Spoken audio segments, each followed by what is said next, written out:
Hello दोस्तों, हमारे YouTube channel teaching with Chaudhary पर आप लोगों का बहुत बहुत स्वागत है। हमारे यूट्यूब चैनल पर आप लोग पहली बार आए हैं तो हमारे चैनल को सब्सक्राइब और लाइक ज़रूर करें, जिससे आप लोगों को आने वाली वीडियो आप लोगों तक पहुंचती रहे। तो दोस्तों, आज यूपीटेट से बाल विकास से हम लोग 20 क्वेश्चन करेंगे, जिससे आप लोगों को 2 क्वेश्चन एग्जाम में ज़रूर मिलेंगे। तो चलिए दोस्तों, आज हम लोग शुरुआत करते हैं पहले क्वेश्चन से। बाल विकास की शुरुआत कब से होती है? तो दोस्तों, कब से होती है? गर्भाधान से। सेकंड क्वेश्चन दोस्तों, शिक्षा मनोविज्ञान की पहली पुस्तक किसके द्वारा लिखी गई? तो दोस्तों, एडवर्ड थॉर्नडाइक के द्वारा लिखी गई। किस सन में? 1903 में। दोस्तों, अगर हम तीसरे क्वेश्चन की बात करें, विकास एक सतत और धीमी प्रक्रिया है, ये कथन किसका है? तो ये कथन स्किनर ने कहा। किसने कहा? स्किनर ने कहा। ये दोस्तों, ये क्वेश्चन बहुत ही इंपॉर्टेंट है। दोस्तों, हम चौथे क्वेश्चन की तरफ बढ़े। स्टेनले हाल के अनुसार, स्टेनले हाल ने क्या कहा था कि तूफान और तनाव की अवस्था किसके द्वारा कहा जाता है? किस अवस्था को कहा जाता है? ठीक है, तो जो किशोरावस्था होती है उसी को ने कहा था कि किशोरावस्था में क्या होते हैं? बालक तूफान और तनाव के अंतर्गत आते हैं। ठीक है, अब हम पांचवें क्वेश्चन की बात करें, प्रयास एवं त्रुटि का सिद्धांत। तो दोस्तों, जो प्रयास एवं त्रुटि का सिद्धांत है, ये किसने दिया था? ये किसने दिया था? थॉर्नडाइक ने दिया था। ठीक है दोस्तों, अब हम दोस्तों छठवें क्वेश्चन की तरफ बढ़े।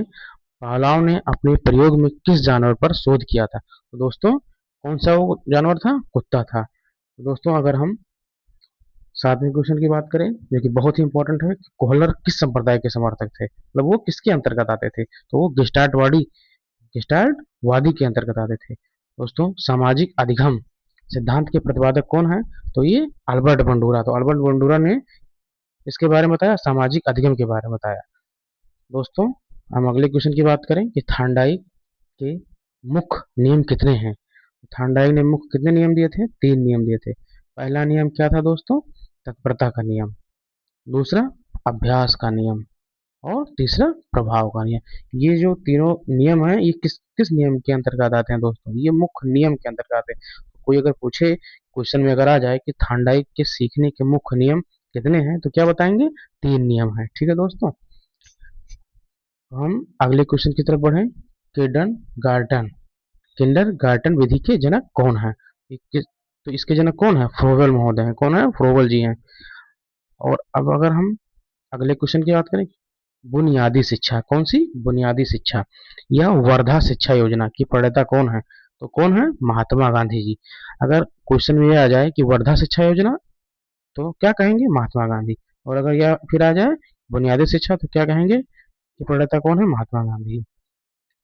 तो दोस्तों, अगर हम नेक्स्ट क्वेश्चन की बात करें, प्रगतिशील शिक्षा, किसकी? प्रगतिशील शिक्षा की अवधारणा किसने दी? अगर हम आगे बढ़कर देखें तो किसने किसने दी प्रगतिशील शिक्षा की अवधारणा? जॉन डीवी ने दी। किसके? जॉन डीवी ने दी। तो ये बहुत ही इंपॉर्टेंट क्वेश्चन है दोस्तों, इसलिए आप लोग इसे ध्यान से पढ़ लीजिए। दोस्तों, अगर अगले क्वेश्चन की बात करें कि शिक्षण अधिगम प्रक्रिया में केंद्र बिंदु कौन होता है? जैसे क्वेश्चन में आ जाए कि शिक्षण अधिगम प्रक्रिया में केंद्र बिंदु कौन होता है, तो क्या बताएंगे? जैसे बालक, बालक में छात्र, छात्र क्या है? जैसे जो सेंटर में कौन होता है? केंद्र में वो बालक ही होता है, क्योंकि जब टीचर क्या है? बालक को ही देखकर सब पाठ्य योजना और सारी चीजों का निर्माण करते हैं। तो क्या केंद्र बिंदु कौन सा होगा? बालक होगा। ठीक है दोस्तों, अब अगर हम बात करें दोस्तों, बुद्धि का बहुकारक सिद्धांत, बुद्धि का बहुकारक सिद्धांत किसने दिया? ये बहुत ही इंपॉर्टेंट क्वेश्चन है दोस्तों। तो बुद्धि का बहुकारक सिद्धांत किसने दिया? क्या कहेंगे? थॉर्नडाइक ने दिया। किसने दिया? थॉर्नडाइक ने दिया। तो दोस्तों, अब अगले क्वेश्चन की बात करें, मानसिक आयु का प्रत्यय सबसे पहले किसने दिया? मतलब मानसिक आयु के बारे में किसने सबसे पहले बताया? तो कौन बताए थे? विनयम साइमन ने। ये बहुत ही इंपॉर्टेंट क्वेश्चन है दोस्तों, इसे नोट कर लीजिए। अंतर्मुखी और बहिर्मुखी व्यक्तित्व का वर्गीकरण किसने किया? मतलब अंतर्मुखी मतलब आंतरिक चीजों के बारे में, और बहुमुखी मतलब बहुमुखी व्यक्तित्व, दोनों का दोनों के बारे में किसने बताया? इंग इंग क्या थे? वैज्ञानिक थे। ठीक है, डिसलेक्सिया किससे संबंधित विकार है? ये क्वेश्चन है।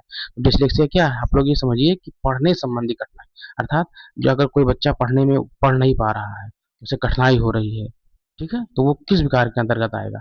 डिसलेक्सिया के अंतर्गत। किसके? डिसलेक्सिया के अंतर्गत आएगा। ठीक है दोस्तों। अगर हम दोस्तों सेकंड क्वेश्चन की बात करें, आनुवंशिकता का वास्तविक निर्धारण, जैसे आनुवंशिकी जो होता है वो किस पे आधारित होता है, जीन्स पे। किस पे आधारित होता है, जीन्स पे। ठीक है दोस्तों। अब हम अगले क्वेश्चन की बात करें, अवरेड़ा का मूल प्रवृत्ति का सिद्धांत किसने दिया था। ठीक है दोस्तों। तो ये मैकडूगल एक वैज्ञानिक थे जिन्होंने अवकेड़ा के मूल प्रवृत्ति के बारे में, और मूल प्रवृत्ति कितनी होती है, 14 होती है। ठीक है, ये आप नोट कर लीजिएगा। और अब लास्ट क्वेश्चन की बात करें कि सृजनात्मकता मुख्य रूप से किस चिंतन से जुड़ी होती है। दोस्तों जो सृजनात्मकता होता है, ये हमें क्या बताता है कि जैसे कोई बालक है, अगर वो बालक अपने आपको और आगे तक ले जाना चाहता है तो क्या है, वो सृजनात्मकता के ही अंतर्गत आएगा। अगर वो तो किसकी किस चिंतन से जुड़ा होगा, अपसारी चिंतन। तो अपसारी चिंतन क्या होता है दोस्तों, अपसारी अपसारी चिंतन एक ऐसा चिंतन होता है जिसमें जो बच्चा होता है वो अपने सोच से भी परे चीज़ों के बारे में सोचता है, कि मतलब उसे छूट दिया जा रहता है, फ्री रहता है, तो वो बहुत सारी चिंतन करेगा। तो चिंतन से क्या होगा, आप सारे चिंतन से उसकी सृजनात्मकता का विकास होगा। ठीक है दोस्तों। तो आज के लिए बस इतना ही। हम नेक्स्ट वीडियो में मिलेंगे। अगर आप हमारे चैनल पर पहली बार आए हैं तो हमारे चैनल को, टीचिंग विद चौधरी चैनल को सब्सक्राइब और लाइक जरूर करें। धन्यवाद दोस्तों।